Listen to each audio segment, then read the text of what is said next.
Good morning, good afternoon, whatever is the time at your place. My name is Grzegorz Szałajko, and I will be leading the webinar that we're about to start.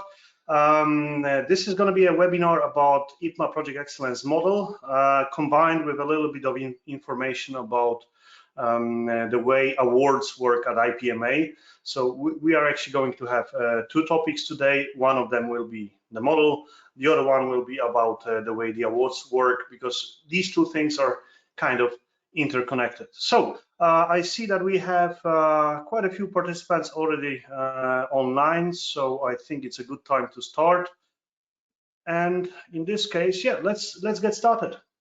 So as I said, the topic today is IPMA Project Excellence Model and the introduction. And before we get into that, we will talk about the model, I would like to introduce you to IPMA and the people behind the whole thing. If you're interested in the award system, you will probably constantly meet those two names that you see now on the screen, Pauliana Stalong and Eva Bednarczyk. These two ladies are running the show. Pauliana is responsible for development of award system, and she's working a lot with the team that works behind the scenes to bring you new awards, to bring you updates to the awards, etc. And Eva Bednarczyk is the one who makes the whole show running day to day. She is the one who is coordinating and managing the entire award office. She is the one who is coordinating the entire process and actually managing the way the teams work in the field. And probably whenever you will contact the awards, she will be the one to respond to you, because this is the face behind the IPMA at IPMA.world email. So after this brief introduction, maybe a few words about myself. I have a pleasure to be a leading editor of the Project Excellence Baseline, the model that I'm going to show you today. And I'm also one of the team lead assessors. I've been with awards since 2005, so it's been quite a few years. And I'm going to show you a little bit of a perspective of a person who is both behind the model and behind the whole process in the awards. Before we go there, I think it's important to know a few things about IPMA and what is this organization about. I assume you kind of heard about it because you're here, but still it's good to know that IPMA is the first or was the first association that had a global reach when it comes to project management. It's been founded in 1965, so it's been quite a few years already since it got funded. We actually had quite nice celebrations a few years ago in Panama because we had 50 years behind us. It is the association that is putting a lot of emphasis on both the global context, but also about the way managers work locally and adapt to local cultures. Because one of the things you have to understand is that IPMA is a federation of local associations. I will talk about it in a minute. And it's an organization that drives a number of global standards, a number of certificates that we will mention briefly in a minute. And of course, it's the one that runs the awards system that we will mention in a second. At the moment, we have over 72 member associations from all continents. I like to say more than or over 72, because whenever we have this kind of a conversation, there's always some new association locally talking about joining IPMA. Just to make you understand the system, in IPMA, local associations are independent. They work independently in their countries. They serve local community. They focus on the local needs, local culture, and they are members of a club that we call IPMA, which makes sure that all these 72 associations speak the same language when it's necessary, that they contribute to global standards, they contribute to whatever we can share with you, wherever you are on the planet, whatever culture you're from, whatever country you're from, whatever industry you're from. So when it comes to daily life of IPMA, there's a number of services that you might see out there in the field. Of course, you probably heard about all kinds of events that IPMA is organizing. The most famous one is, of course, the World Congress, which this year is going to happen in Russia. And by the way, it is going to be a hybrid event. So we will both have participants live out there, and we will also have the internet part of it. So even if you cannot travel, you can still participate, and the organizers are putting a lot of effort at the moment to make sure that your experience, even if you're far away from Russia at the moment, that your experience is good and that you can really benefit from participating there. But also IPMA holds a number of other events like a research conference. We have specific subject events. There are one of the new things that is happening at IPMA is 6 special interest groups. You might be interested in looking at those. One of them, for example, deals now with complex projects, and I know there's lots of things going on there. So you can check on the IPMA website. You can check on social media and see what's going on there. We also have something called Young Crew. Young Crew is nothing else than some kind of an association within an association. Basically, it's a club for young project managers who are starting their career, and IPMA gives them wonderful opportunities to grow, also to network, also to get a lot of experience and knowledge, because they do organize their own events, their own conferences, their own workshops. So if you're under 35 and you want to have fun and learn and grow, this is a place to be. IPMA has also a number of global standards. I will talk in details about these standards in a minute, so I will just mention them briefly now. And also runs a number of certificates, which I will also mention in a minute.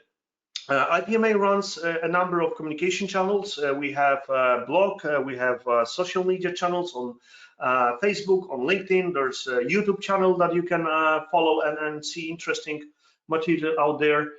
And of course, IPMA runs a number of awards and also other projects, which I don't think we have time to mention today, but maybe you would be interested in coaching for development or IPMA Delta that I will mention in a minute. So award system, because I guess some of you are quite interested in that part. Award system basically is divided into 3 sections or groups of awards. One is what we call Global Project Excellence Award, and in this section we have 3 categories, and the categories are sorted basically by the size of the project. And we want to make sure that whatever kind of projects you're running, you can participate in the awards. So for example, if you had a fantastic small or medium-sized projects, you do not have to compete in the same category of, let's say, sending out a satellite or something like that. So I will talk about categories later, but just keep in mind that awards is divided into 3 categories based on the size. Individual awards are Young Project Manager of the Year, Project Manager of the Year, and Agile Leader of the Year. These are awards that are given to individuals. So the previous ones were for the project. You submit particular project to the award. Here you kind of submit the individual. So the award system is based on competence models here rather than project excellence model. And the last one or the last section is research awards. IPMA is very much present in the today's modern research community. So of course there are awards in this field as well. So there's a Young Researcher Award, which is also kind of joint effort with the Young Crew. There's a Research Award, and there's a new award that is starting this year, and maybe you have some candidates in your mind already. IPMA Graduate Research Award is for those researchers who have not yet graduated, but did some interesting research as part of their diploma. So you can actually submit your research before you actually have to be before graduation to submit it here. And if you're looking for more details, it's always good to go to the IPMA website and see the details there. The website is quite informative in this respect.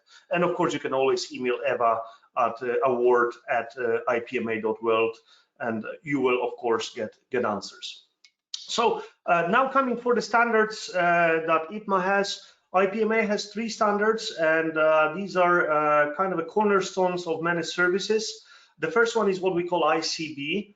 ICB stands for Individual Competence Baseline. It's a standard that lets you not only assess but also plan competence development for your project, program, and portfolio managers. There's a separate competence standard for all these three roles, and it is a de facto standard for competence development of project managers worldwide. Even other organizations that went into this field keep similar structure because it's a good structure. It's based on three kinds of competences: about practical competences of a project manager, like technical project management, about people-related competences like leadership, and about perspective-related competences, which is very much about business context.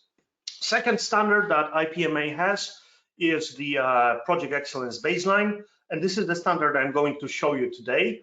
I had the pleasure to be a leading editor and part of the core team for development of this standard, and I'm super excited every time I'm showing that to the world, because I do believe that this is one of the best standards that you can use to assess your projects. Very important thing before I get into details: this standard is designed to be used in your own very projects. So we designed it from the start that you can use it not only for the awards, you can actually take it to your company, to your organization, and use it to have an interesting perspective on your project. And the last one is what we call OCB. OCB stands for Organizational Competence Baseline. This is a standard that helps you to assess organization as a whole. So you see, you kind of have three levels. It's individual, project, and organization. And in case of OCB, we are talking about criteria that will help you to look at project management strategically at the organizational perspective. And this standard is a foundation for also an assessment service, which is called IPMA Delta. So if you would like to have IPMA experts coming to your company and assessing it, they will also use this standard. And the service is called IPMA Delta. I highly recommend looking at the website and then figuring out what this service can do to your business. So this is these are the standards that IPMA has, and of course we will now focus on Project Excellence Baseline, and we will spend the next half an hour looking at this standard.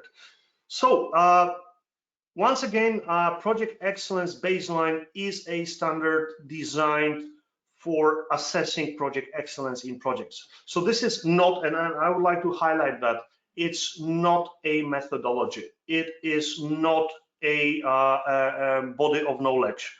IPMA Project Excellence Baseline is a tool to give you an interesting view on your project. It's a tool to assess the quality of management.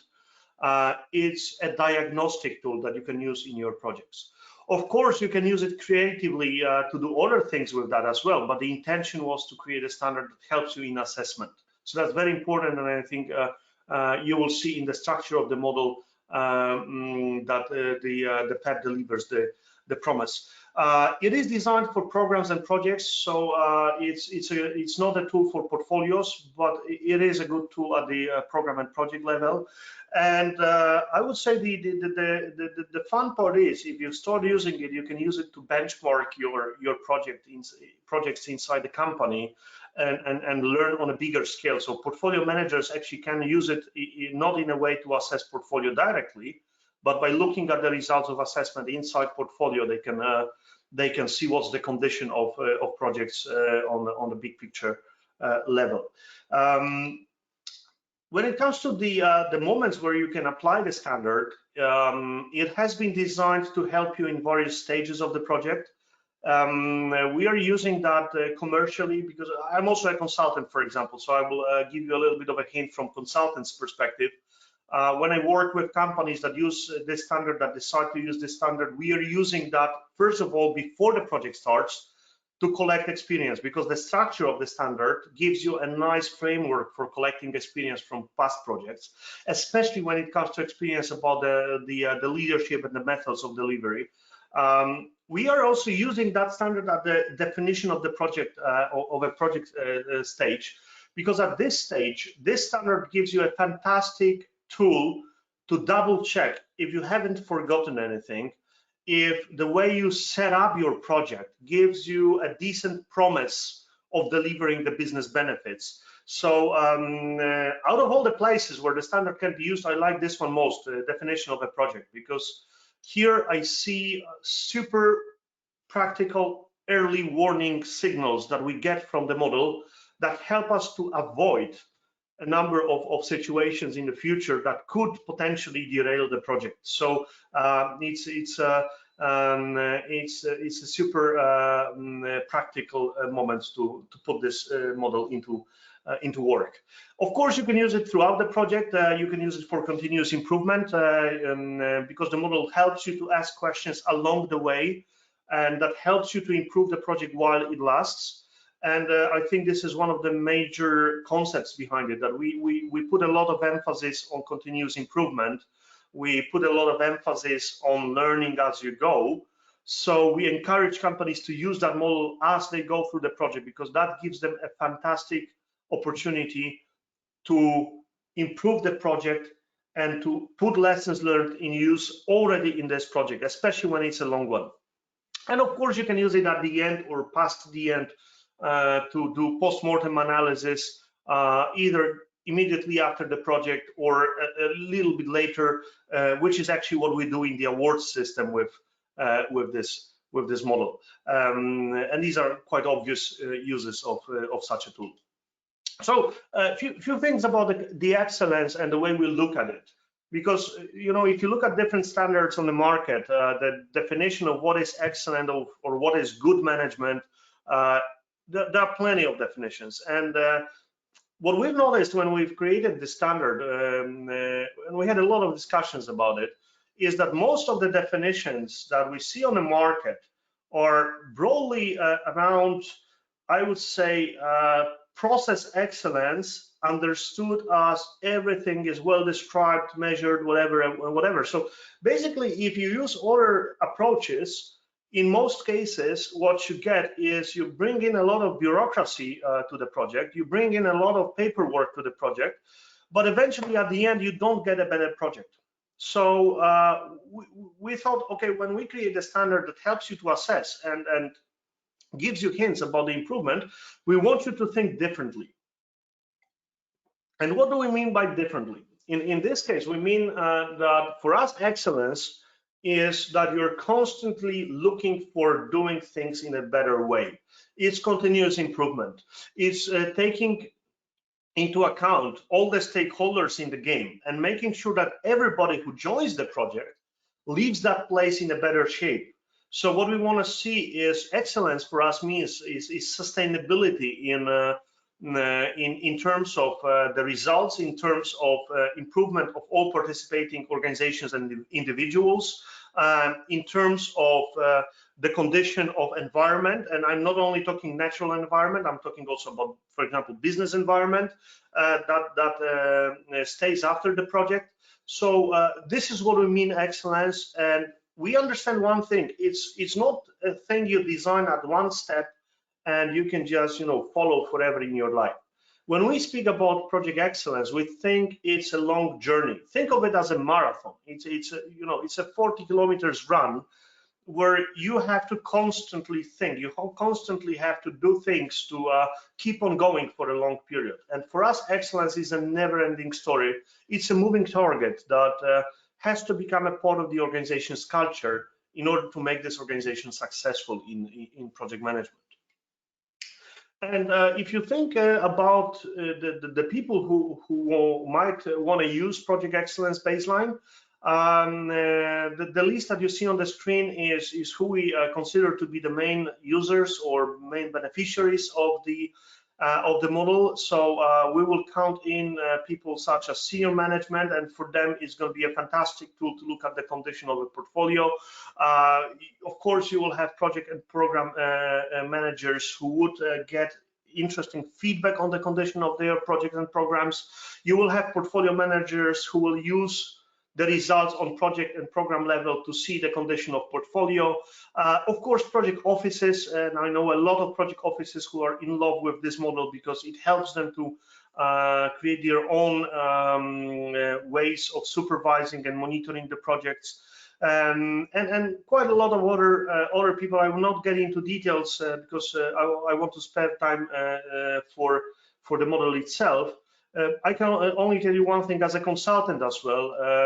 I love this model because it gives me a pretty good, easy to use tool that helps my customers to see how things are going, and it gives such a good support in assessment that I literally did experiments like just giving the book to the customer and letting them read the criteria and tell me what they see in their project, and that was already a major discovery for them, that they could actually just diagnose a lot of things by themselves just using that model. So consultants for sure would also find it useful.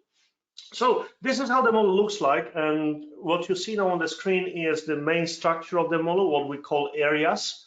We have 3 areas in the model. The first one is what we call people and purpose. This is what we consider to be the foundation for excellence. And of course, you see the model is circular, so you can assume we look at interactions within the model. But the key thing for us is that people understand the purpose, they are under the right leadership, and the circle will not spin around if this part is not working. That's why we called it foundation for excellence.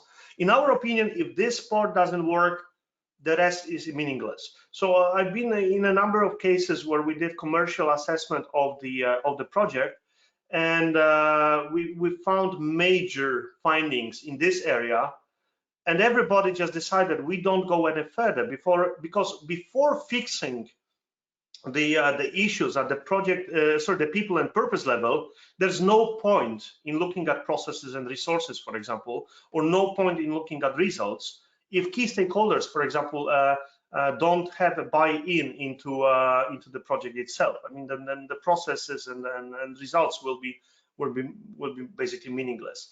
Second part of the model is processes and resources. This is where we look at things such as the way management processes are managed and continuously improved, and how the resources are aligned with the needs of the project. And I will give you a little bit more details when we get into that criteria. And we call it reinforcement of excellence. And if you're curious where did the name came from, the inspiration actually came from Agile Manifesto. And when we looked at Agile Manifesto, the first line is people and interactions over processes and tools. And this is exactly what we wanted to express here.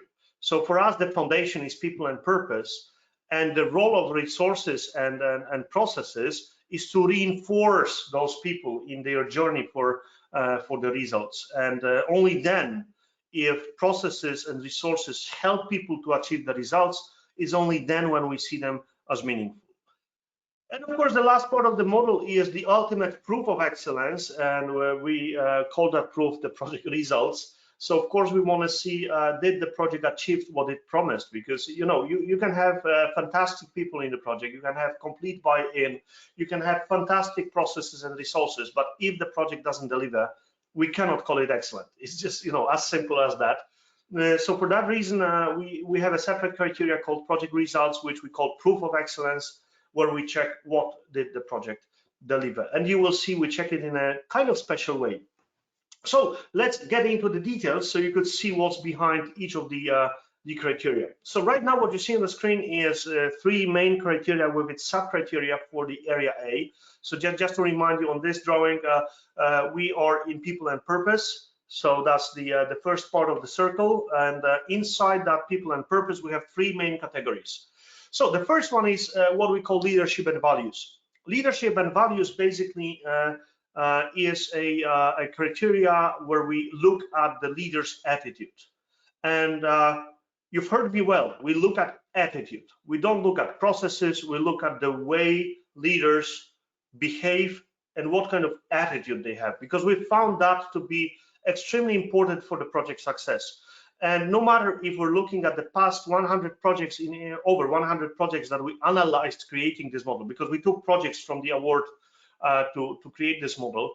But also if you look at any research about project success or failure, the leadership is always in the top. Like if it's not first, it's second, either as a reason for success or as a reason for failure. And we wanted to highlight that by looking at it as a first criteria.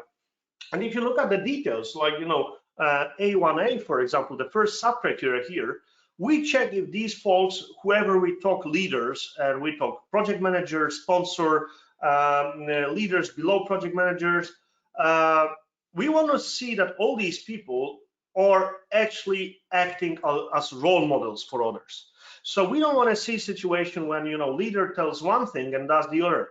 Like every leader says, like, I don't know, for me, it's important to have good planning, and for me, it's important to, you know, sit and think about things. And the very next day, that person goes to people and squeezes the time, you know, doesn't assign the resources for planning, and, you know, everything is exactly opposite to what we've heard from the person.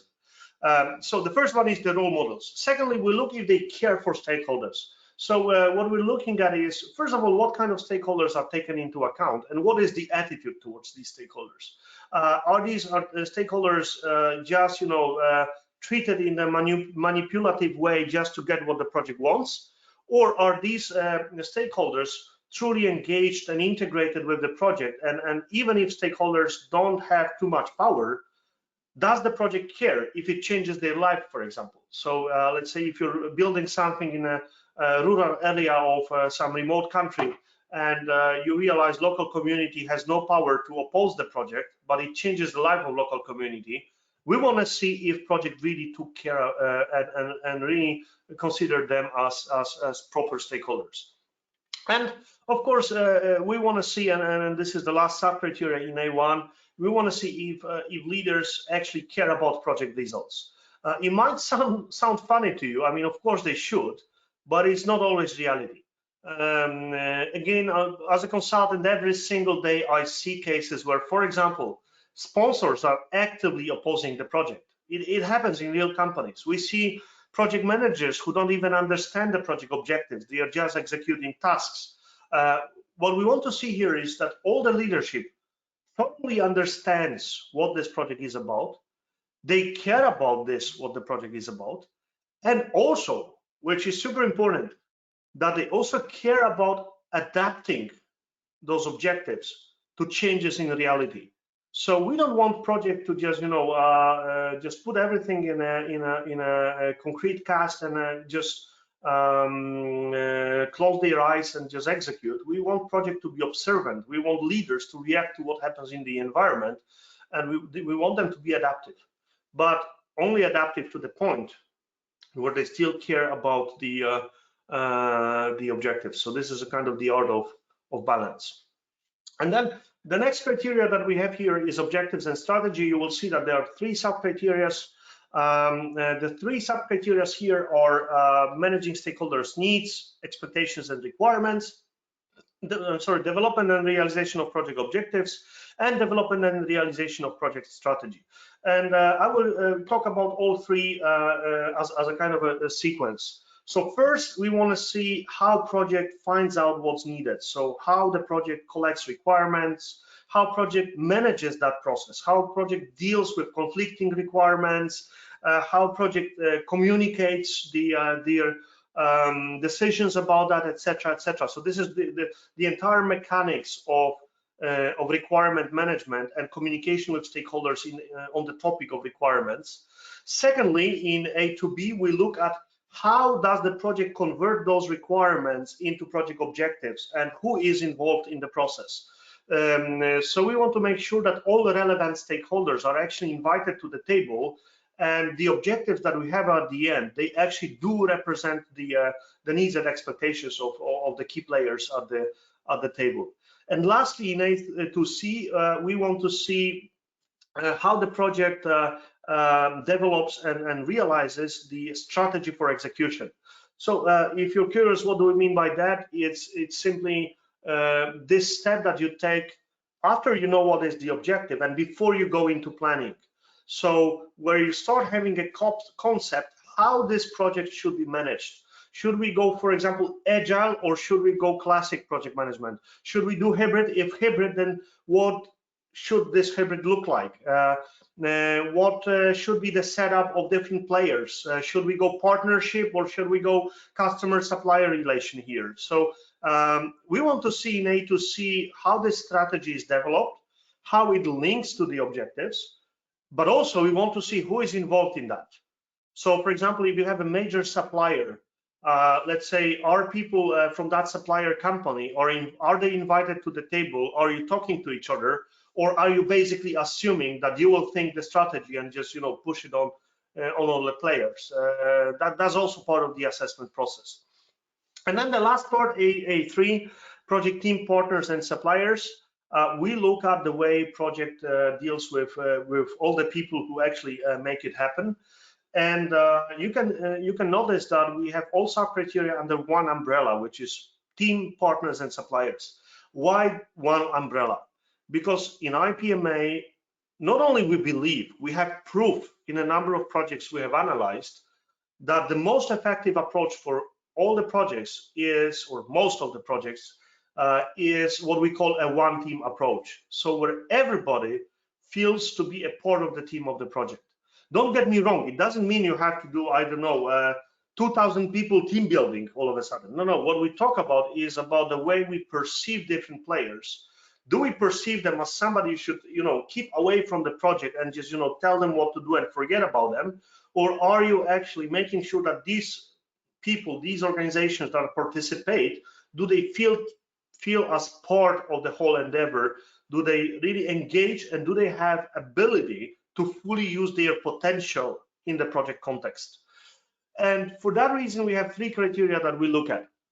One criteria, the first one is identification and development of competences. So we are curious how project manager, first of all, identifies the competences needed to deliver the project, the competences that he or she has among all the players that are involved, and how to develop them in a way that the project can be successful at the end. And also how to use opportunities within the project to build competences of others. So every party participating in the project leaves project in a little bit better shape. A3B is about recognition of achievements and empowerment. So we strongly believe in the power that comes from people having the right conditions to fully utilize their potential.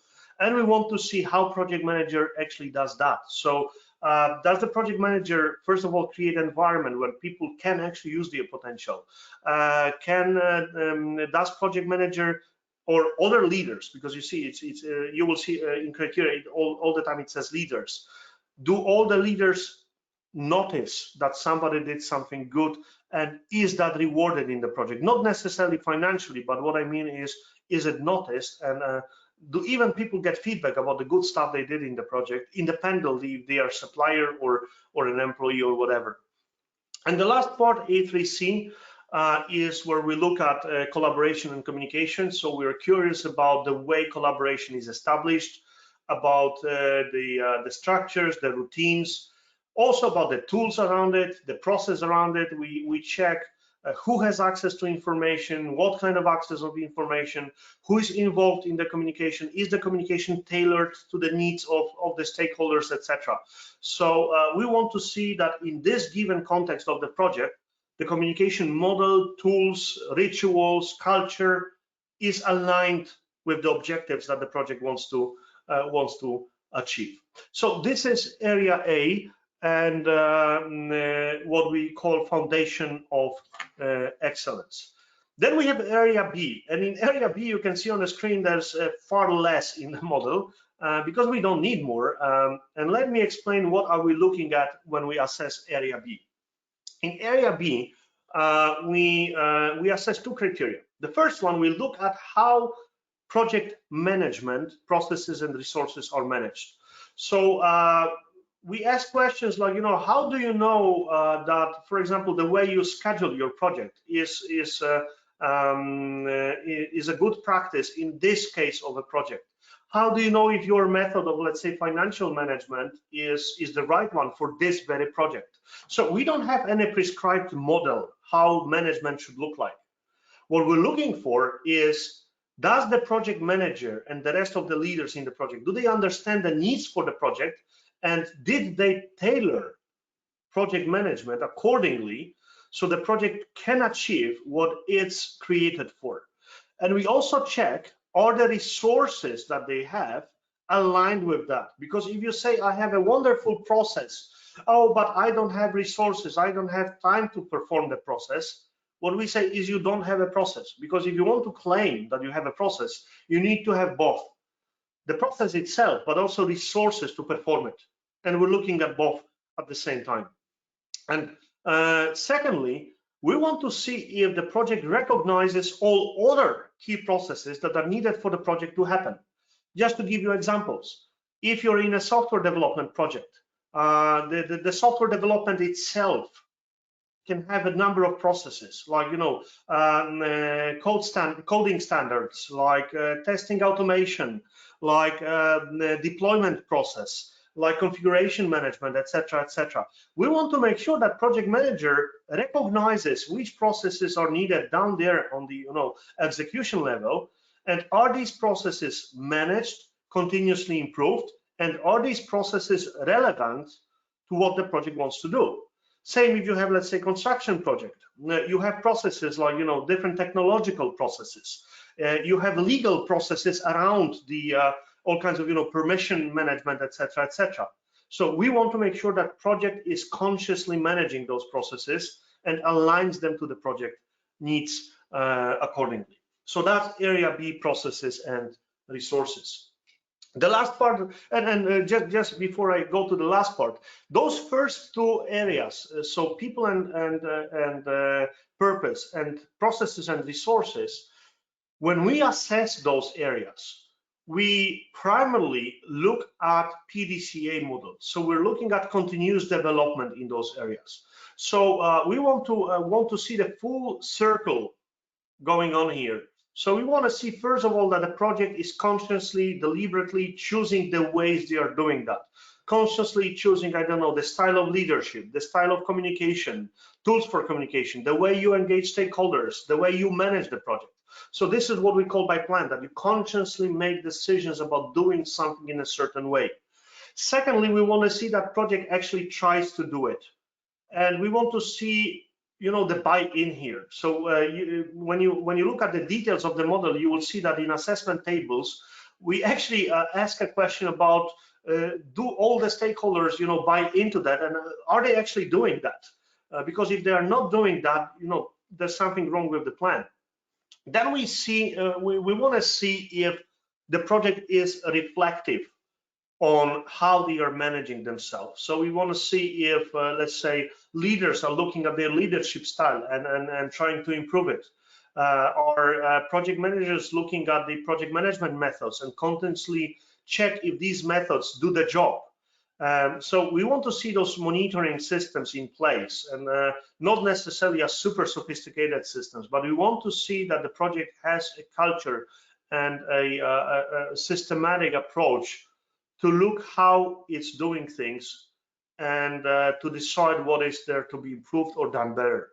And of course, at the end, the act part of the PDCA, what we're assessing is to what extent the project is actually executing improvement. Because you see, I've seen a number of projects who know exactly what's wrong. They know exactly, this and this is wrong. We shouldn't do things this way, and nothing happens. So we want to see the circle going on, and we want to see that circle going on, constantly in the project. Not only, oh, we messed it up in this project, but we did lessons learned, so the next one will be better. No, we want to see improvement already inside the project, and actually this is what you get the points for.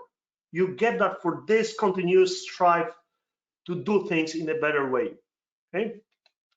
So when it comes to project results, the last area, we have 4 criteria here. And what I want to highlight is that we're starting with looking at the key stakeholder satisfaction level.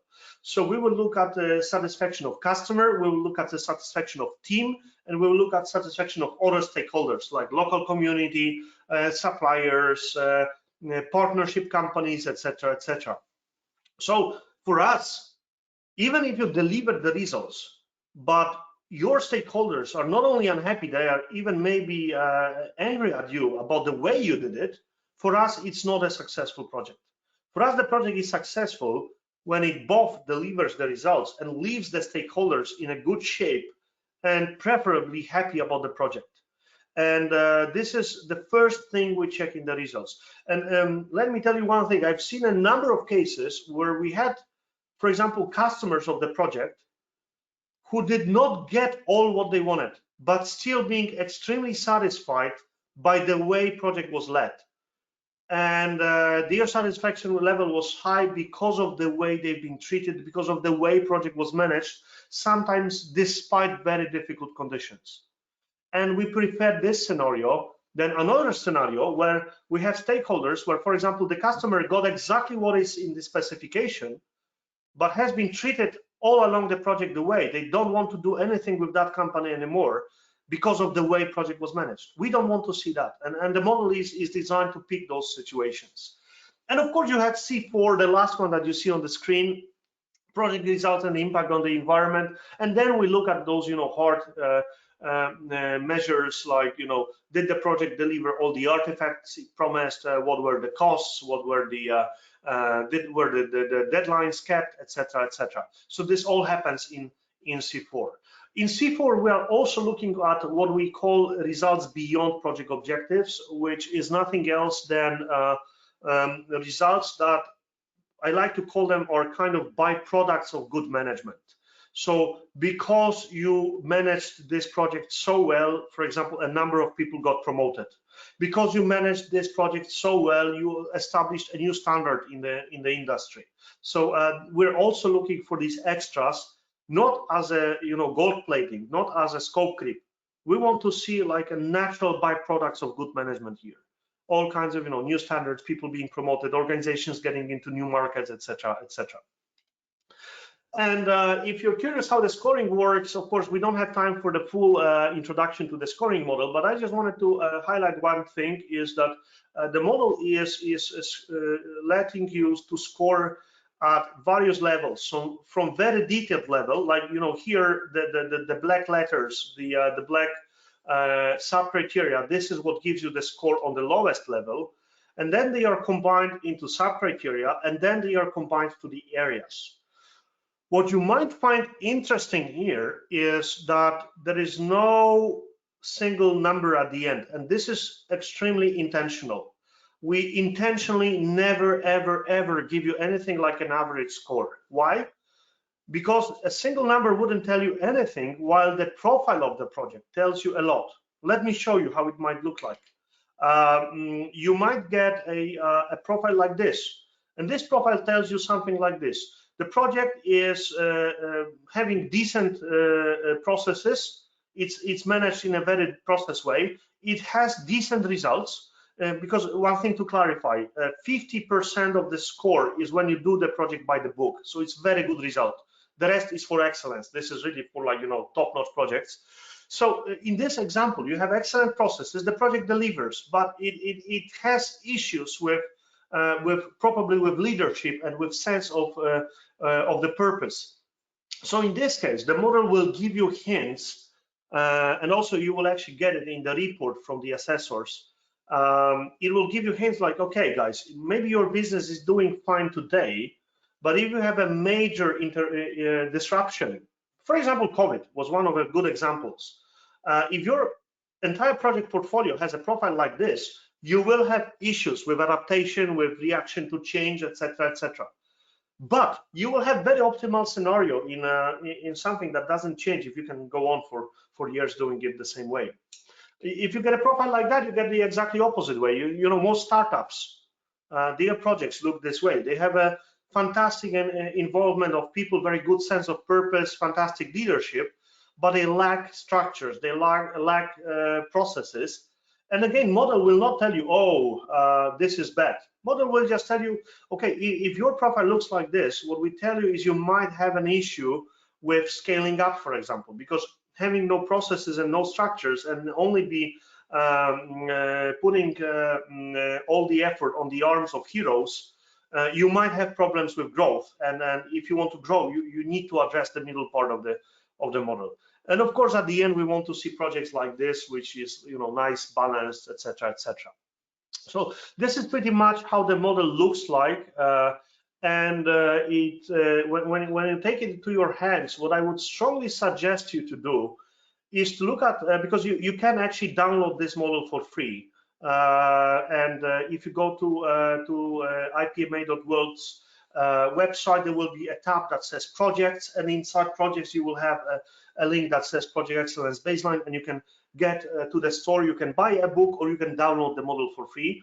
So I want you to do it immediately, and once you leave this webinar, I will give you a fast track. Read executive summary, read chapter 5, and go straight to Appendix A.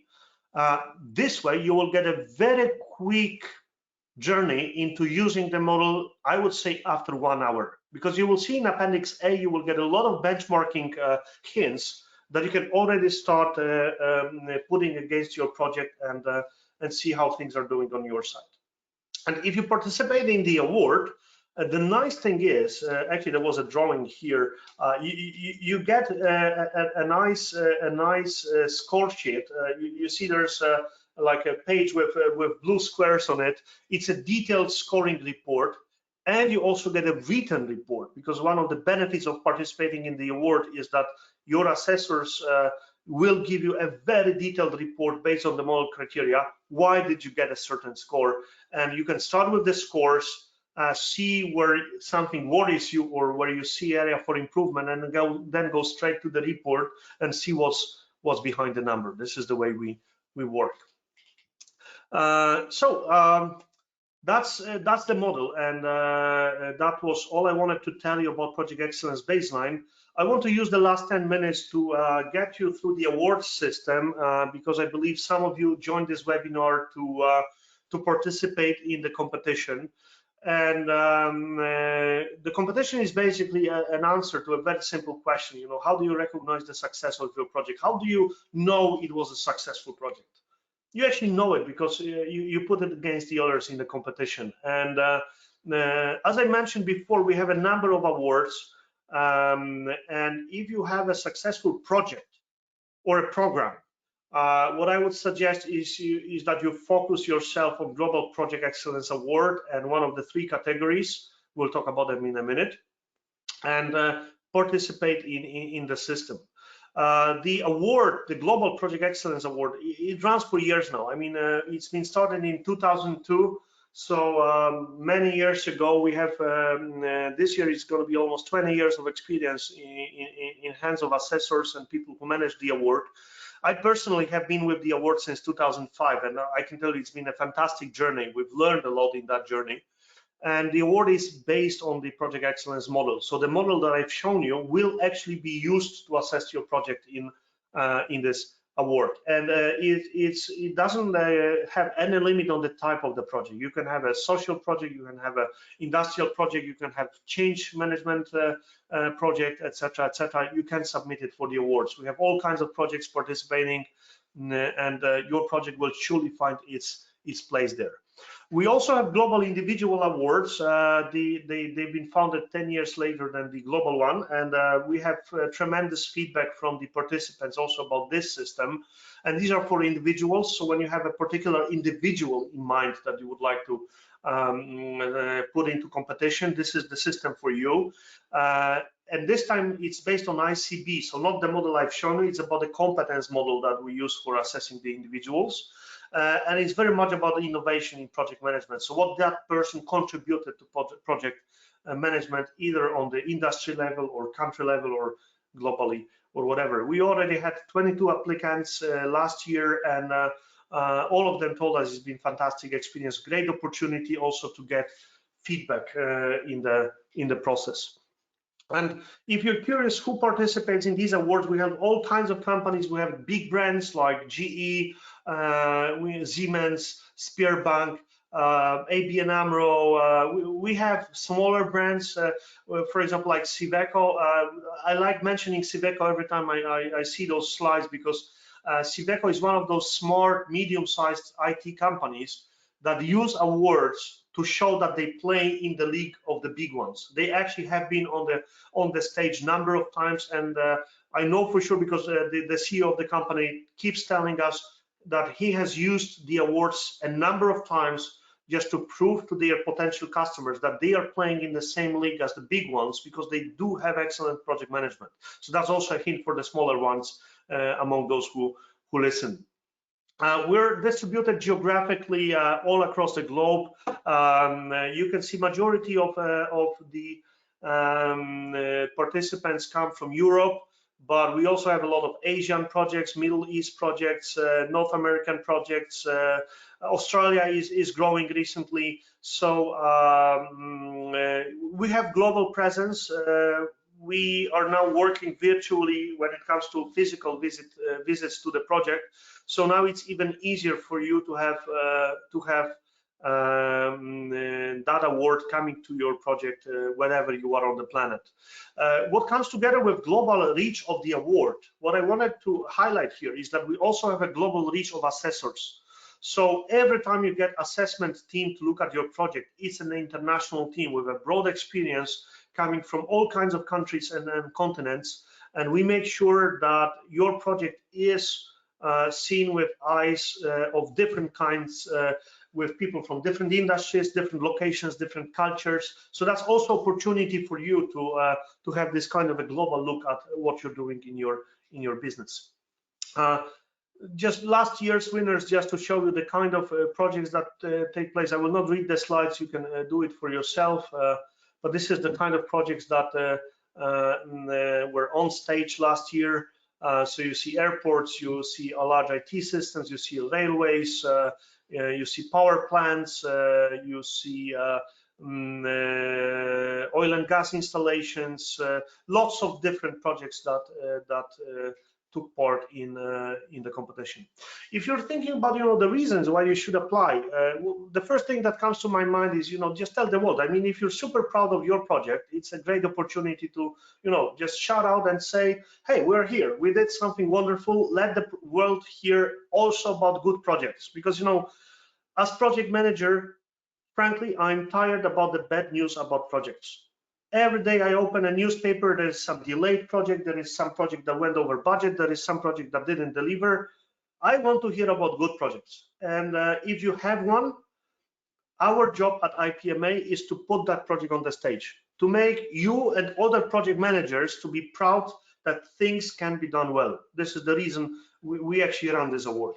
Of course, this is a great opportunity for you to celebrate your success, but also to reward your team. We know from many applicants that they came to the award system specifically for that reason, to once again give opportunity for the team to say thank you and to remind them how great they were in the project, and this time to get it in writing from the assessors.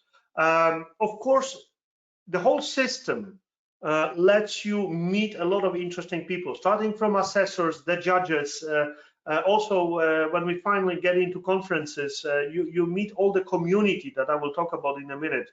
These are all fantastic people that all of you can learn a lot from each other. I've learned a lot during all the years I've been with the awards, and I strongly recommend everyone joining this club.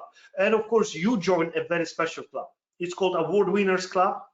It's a special place where we make all the award winners meet, and we create environment for them to exchange experiences, to peek at each other's projects, to see what made them successful. It's a fantastic, not only networking opportunity, but it's also a fantastic opportunity to get contacts where you can get more insight on your business from your business peers, sometimes even semi-competitors. We've seen cases where companies from the same industry but different countries, for example, they met at our Winners Club, and later they had a fantastic collaboration in joint, for example, R&D projects.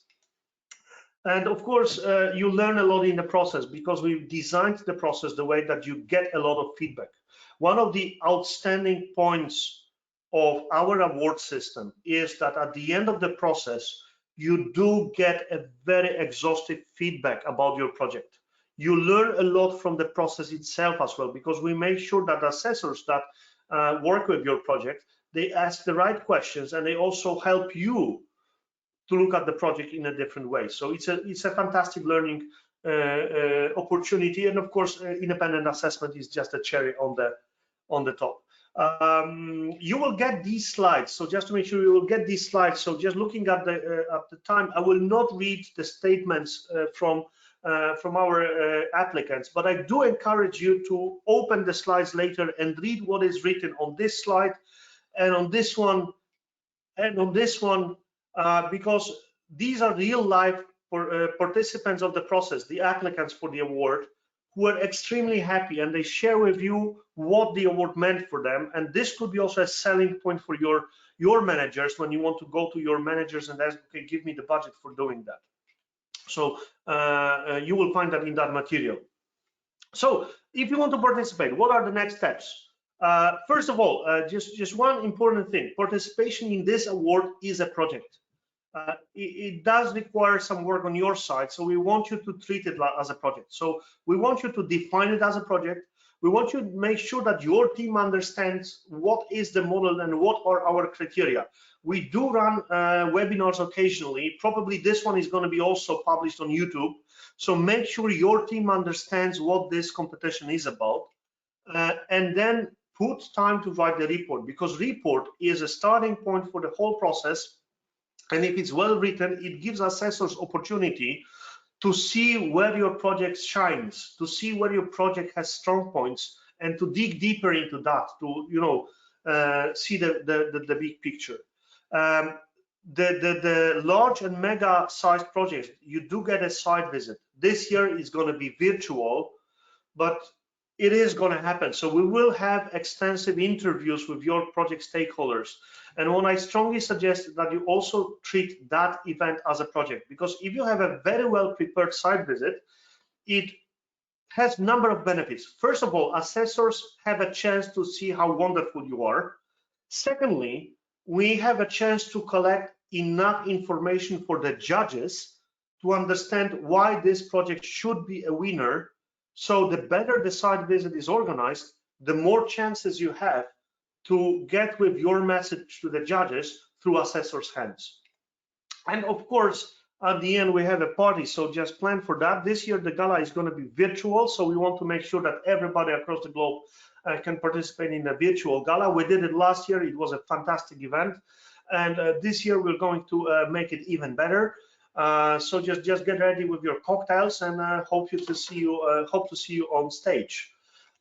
If you're thinking about submission, the deadlines are coming soon. For the medium size, small and medium size, it's May 18th, but for the large and mega, it's March 19th. So there's only 2 weeks left. Make sure you submit your application as soon as you can.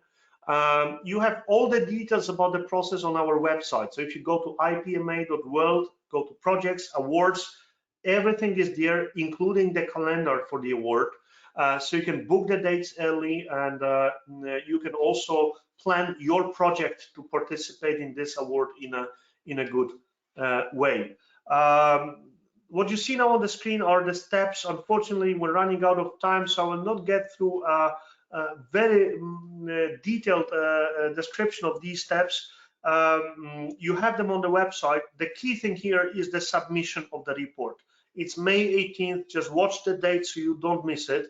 In small and medium-sized projects, the whole assessment is done virtually by assessors and who are at the same time judges, and it's all based on your submission report. So make sure your report is of a good quality, because this is the key element of the whole process.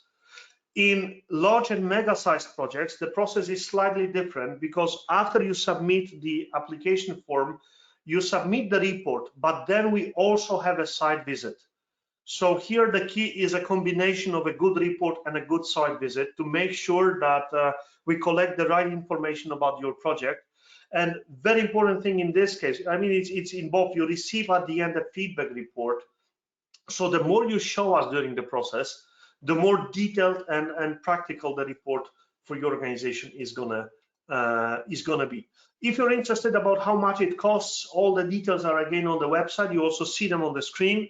If you're curious why mega and large are paying that amount of money is because we have way more extensive process here, and you do receive way more in this process. And if you're looking at the business case, you can quickly look at it this way.